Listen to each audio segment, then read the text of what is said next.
Casimiro, binara si Gibbons. Stephen Lunas, may binulgar, galit na galit. Inoue, bangungot ang kakaharapin. Etong at pag-usapan natin. Pero bago ang lahat, pakisubscribe po ng channel ko. Huwag niyo na rin kalimutan i-click ang notification bell para lagi kang una sa balita.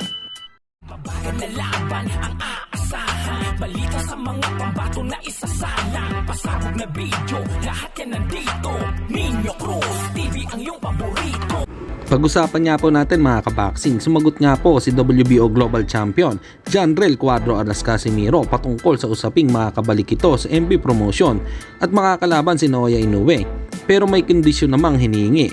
Dito nga isinagot ni Casimiro ito sa kanyang live sa social media account na ang sinabi ay wala daw siyang pake sa mga sinasabi ni MP President Sean Gibbons. Wala din daw siyang panahon sa mga social media at focus daw siya sa parating nitong laban kontra former champion Yukinori Uguni.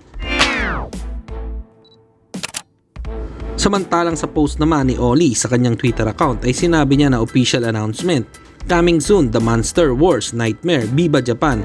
Ibig sabihin niya, ang laban na magaganap sa pagitan ni Tapales at Inoue, ito daw ay masamang bangungot para kay Naoya Inoue. Kapag tinalo nga ito ni Tapales, ay isang malaking upset kay Inoue at sa mga fans nitong mga Hapon. Dahil kung sakaling sa baluarte pa ni Naoya Inoue magaganap ang laban, at panigurado na hindi ito katanggap-tanggap.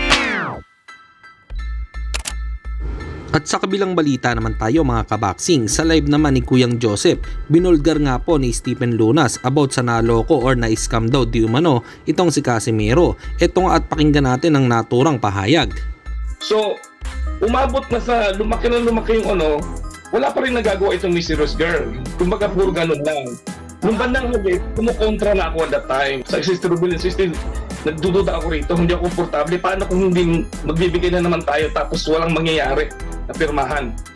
Si Tata, kinausap, nag-usap-usap sa amin, Tata, bayaran na natin yan para matapos na. Sinabi ko kay Tata, sabi ko, hindi ako komportable dito. Ang pinadala ni Mysterious Girl kay Tata, hindi yung letter of resistance na pinadala ng persecutor, wala. Ang pinadala niya mga papel, yun yung mga papel na request lang yun. So walang nangyari na naman. Ibig sabihin na scam kami for so long.